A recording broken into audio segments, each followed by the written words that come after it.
Assalomu alaykum, go'zal opa-singillarim. Sizlar bilan bugun biz kiprikli fason pardasini o'rganamiz. Kiprikli fason pardasini tikishimiz uchun birinchi o'rinda qiladigan ishimiz parteriyamizni ikki yonini va etak qismini 3 ga 3 qayirib dazmollab olamiz. Ikki yonini 3 ga 3 yoki 4 ga 4 dazmol qilib tikib olamizda. Etak qismini qaraymiz qay holatda. Masalan, etak qismimizni mana bunday gullari xunuk chiqib qolar ekan. O'shaning uchun kromka qismchasini o'zini shunday tikib qo'yamiz, guli chiroyli chiqishi uchun. Agarda guli однотонный, guli bo'lmay однотонный material bo'lganda 6 ga 6, 10 ga 10 qilib qayirilishi kerak o'zi asli pardaning etaklari.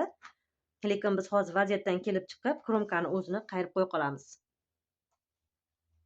Buni 3 ga 3 qilib men doim 3 ga 3 da ishlayman. 3 ga 3 qayirib bo'lganimizdan keyin dazmoldan chiqaramiz.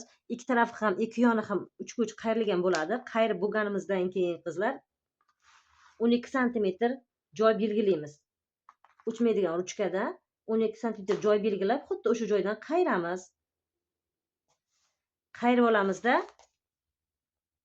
kiprikchasi uchun 6-7 sm joy qoldiramiz. Turba o'tkazish uchun 5 sm joy qoldiramizda buni tikib olamiz. Hozir shuni tikilish jarayonini sizlarga ko'rsatib o'taman.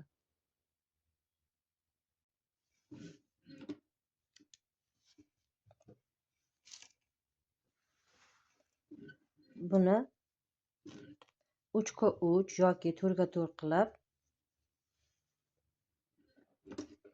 xuddi o'zini rang ipida tikib boshlaymiz. Bir xil tikuvchilardan eshitganman. Yonini tikayotgan vaqtida manalarda halqobchalar paydo bo'lib qoladi. U nimadan degan savollar ko'p bo'ladi. Bu halqobchalar nima sababdan bo'lib qolishi mumkin? Tikayotgan vaqtimizda birinchi o'rinda chekasini tekislab kesib olishimiz kerak.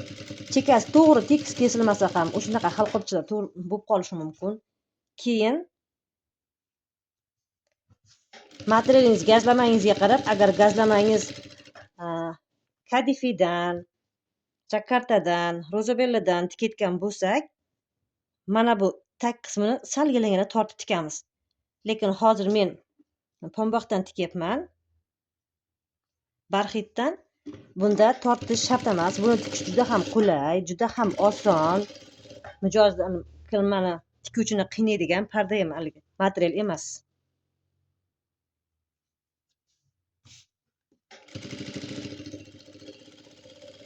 Mana u tiklamasa ham o'zi tekis chiqib beryapti tikayotgan joyimiz.